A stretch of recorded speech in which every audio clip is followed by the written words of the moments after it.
Peace be upon you. When examining a hadith, the first question that often arises is whether it's authentic. If the answer is yes, people tend to believe that the Prophet truly said the words contained in that hadith. If the answer is no, it's generally assumed the Prophet likely did not say those words, and therefore, there's no strong reason to believe in it. However, there's an issue. There's no such thing as a universal authentication. And let me give you an example. This is Sneeko. Recently, he had doubts about a specific hadith. The narration stated, "The best of men are the men of Yemen, belief is Yemen, and I am Yemeni." Now, Sneeko embraced the religion because he witnessed the brotherhood within the religion and couldn't deny the miraculous nature of the Quran. But when he came across this hadith, it bothered him. He began to feel that there might be some form of racial favoritism in the religion. And some Muslims around him told him, "That hadith, which I need to look at, but I believe it's not." And that uncertainty hits right at the heart of what we might call subjective Sahih. One of the major issues with hadith authentication is that one scholar may grade a hadith as authentic, while another may grade the same exact hadith as weak. Take the hadith that troubled Sneeko. Shaykh al-Albani graded the hadith authentic, and even included it in his compilation of fully authenticated narrations. Likewise, Shuaib al-Arnat also graded it authentic, despite the hadith including an unknown man in its chain of narration, a man whose identity no one knows. Others have pointed out that the hadith is weak because of transmitters in the chain who are considered unreliable. But that's just one example of the bigger issue within the hadith as a corpus. One scholar may see a narration as weak, while another one may see it as sound. Now, a very famous hadith scholar who graded hadith is Shaykh al-Albani. You find him in many mainstream gradings of hadith. The issue, though, is that he was very contentious, even today. I got the book of Albani, Sifat Salat al-Nabi. And now, if my dad goes against this book, I'm going to attack my dad.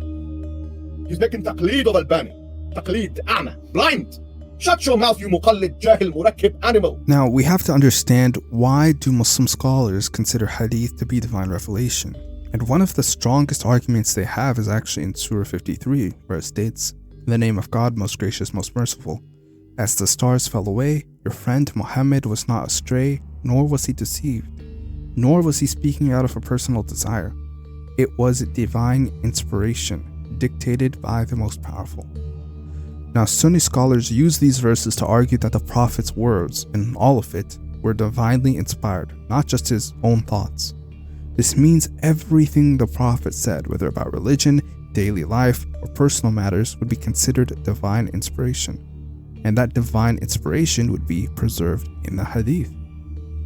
Now, here's the problem. If someone claims a hadith is authentic when the Prophet never actually said it, the Quran warns, who is more evil than the one who fabricates lies and attributes them to God? Since the Prophet's speech is considered divine revelation from God preserved in the hadith, according to Surah 53, falsely attributing words to the Prophet is simultaneously falsely attributing divine revelation given to the Prophet by God, which is a direct offense against God, as God is the ultimate source of the revelation to begin with.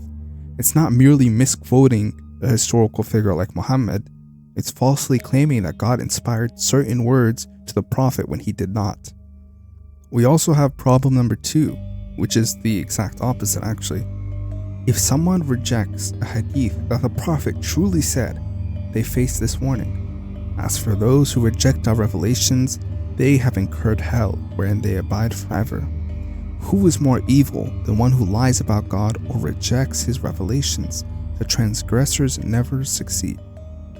Now, under this paradigm, like I said before, since the Prophet's speech is considered divine revelation from God, preserved in the hadith, rejecting an authentic hadith or weakening it means rejecting the words that God himself inspired the Prophet to speak. This directly violates the Quranic warnings against rejecting divine revelation, as one would be denying what God has revealed rather than merely questioning some historical statement. Now, this puts Albani and other hadith graders in an impossible position.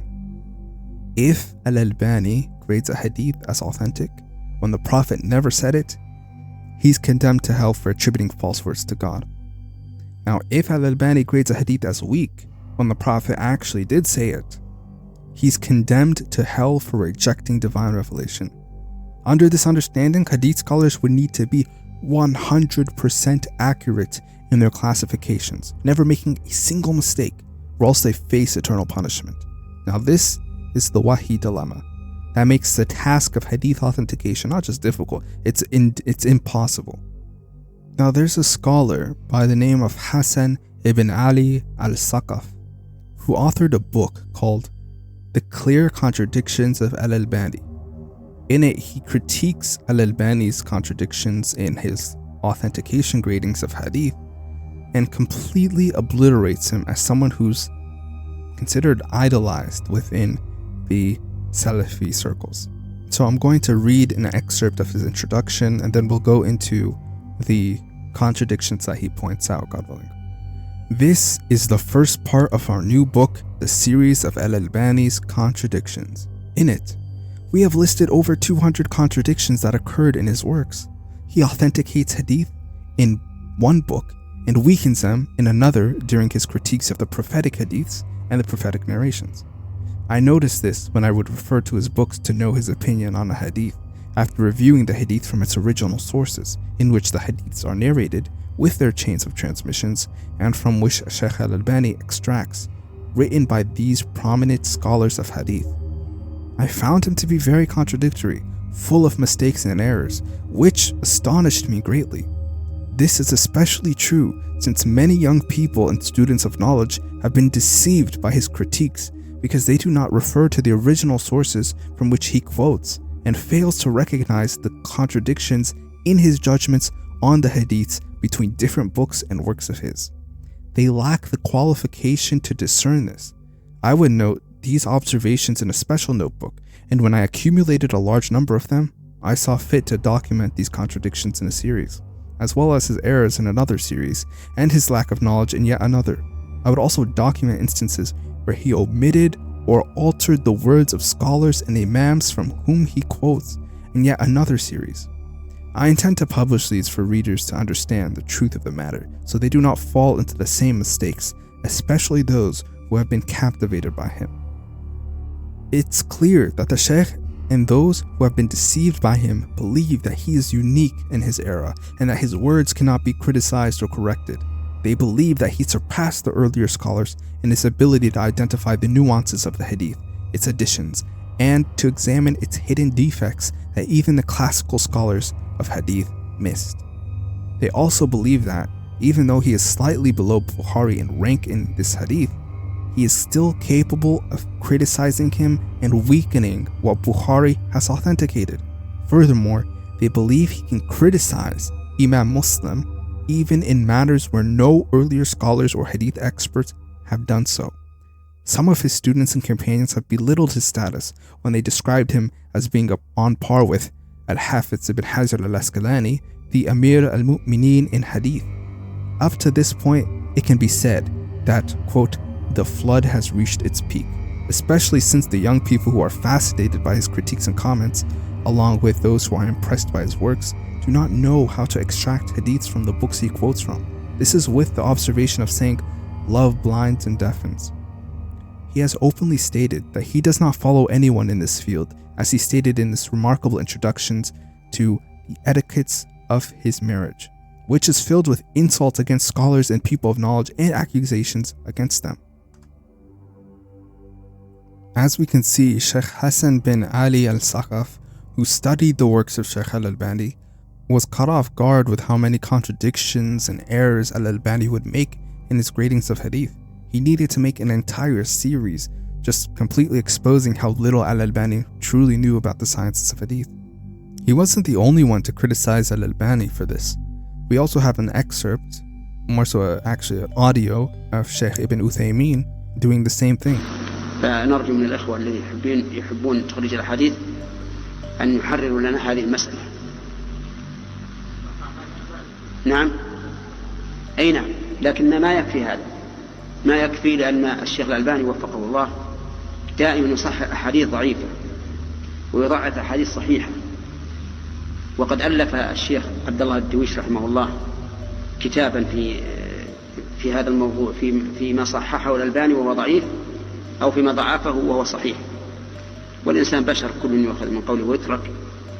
فنرجو من الأخوة الذين يحررون الحديث أن يحرروا لنا هذه المسألة، لأنه يعني كثر فيها السؤال الآن. Now, Sheikh Hassan listed many of these contradictions, so let's go through some of these to see if al-Albani really did make these brutal errors and contradictions. Hadith number 1 is a Hadith Qudsi, which is a hadith not attributed to the Prophet, but it's attributed to God. It states, God the Exalted said, "There are 3 types of people I will be the opponent on the Day of Judgment. The man who makes a covenant in my name and then breaks it, a man who sells a free person and eats his price, and a man who hires a worker, receives full work from him, but does not pay him his wage." Al-Albani said in Da'if al-Jami, narrated by Ahmad and al-Bukhari from Abu Huraira, and it is weak. Now, despite this being a Hadith Qudsi within Sahih al-Bukhari, Albani decided to grade it weak. For those who are interested, I'll link all of the evidence in the description box with links to the original sources, God willing. But this first one is really bad, especially in the context of the Wahi dilemma. So in the Sunni tradition, the idea of a Hadith Qudsi is that it is speech directly from God. It's divine revelation, just like the Quran. These are not just the Prophet's words, they're seen as words from God himself. So imagine the stakes when a scholar steps in and says, "This hadith, yeah, I'm going to grade it weak." And that's exactly what Sheikh al-Albani did with this Hadith Qudsi found in Sahih al-Bukhari, the most trusted hadith book in the entire religion. This isn't just some scholarly disagreement. If al-Albani was wrong, then he would have rejected a statement from God. And if he was right, then Sahih al-Bukhari, which Muslims are taught to trust without question, includes false attributions to God. And either way, it's a crisis. The Quran is very clear. Who is more unjust than one who lies about God or rejects his revelations? So if a scholar mistakenly authenticates a fabricated hadith, he's guilty of inventing lies about God. But if he mistakenly rejects a true hadith, he's rejecting divine revelation. That's the Wahi dilemma. Your gradings have to be perfect, or else you're condemned to hell. And al-Albani, one of the most cited hadith critics in modern era, couldn't even be consistent with himself, let alone be infallible in his gradings. Here's the next one. Do not slaughter except an older cow for sacrifice, unless it becomes difficult for you. Then slaughter a young sheep. Now, this hadith can be found in the collections of Imam Ahmad ibn Hanbal, in Sahih Muslim, Abu Dawud, Nasa'i, Ibn Majah. However, al-Albani, in his works, Da'if al-Jami, he labeled it as weak. Here's another one. Indeed, among the worst people in status before God on the Day of Judgment is a man who is intimate with his wife, and she with him, and then he spreads her secrets. This hadith is found in Sahih Muslim, narrated by Abu Sa'id.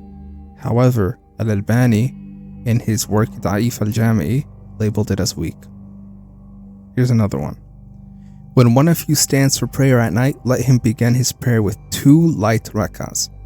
Al-Albani said in Da'if al-Jami, narrated by Imam Ahmad and Muslim from Abu Huraira, he grades it weak. The next one, indeed, one of the greatest trusts with God on the Day of Judgment is the man who is intimate with his wife. And the hadith goes on. Al-Albani said in Da'if al-Jami that this is weak, despite it being in the Musnad of Ahmad ibn Hanbal, in Sahih Musnad, and Abu Dawud. Now, we can keep going and going and going, but the point is very clear. Sheikh Hassan records 200 of these contradictions. It shows us no shortage of falsehood that al-Albani has authenticated. The hadith authentication problem puts scholars in an impossible position. When experts like al-Albani contradict themselves and reject narrations from books like Sahih al-Bukhari that Muslims trust completely, it raises some questions. If the Prophet's words are considered divine revelation, as Surah 53 suggests, then getting hadith classification wrong, either by accepting fake ones or rejecting real ones, could lead to severe spiritual consequences, according to the Quran. This Wahi dilemma shows that authenticating Hadith, it's not just some academic work. It's high stakes with no room for error. And we know for sure al-Albani and others have quite literally made errors in their gradings, even to al-Albani's own admission. 30 years ago, I included this hadith in the authentic collection, number 35, after being misled by Ibn Hibban and al-Ijli, for I wasn't aware, like everyone else, except who God willed, of their lenience in authentication.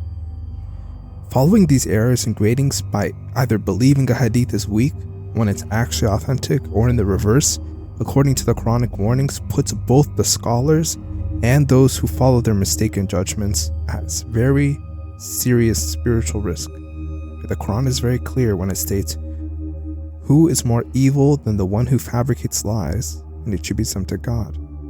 As well as for those who reject the revelations, they have incurred hell, wherein they abide forever. This places not just the scholars, but anyone who adheres to these scholars' views in a precarious position when relying on very subjective hadith authentication. And that's going to be the end of the video. Everything you would need to verify what I've discussed will be in the description box below. I recommend joining our Discord server for more research tools and discussions that take place in the voice channels about these topics. We hold debates, Quran studies, and more, so it's definitely worth joining. Also, check out the Quran Talk blog that goes deeper into the Wahi dilemma. And don't forget to turn on post notifications to know when the next video is uploaded. Peace.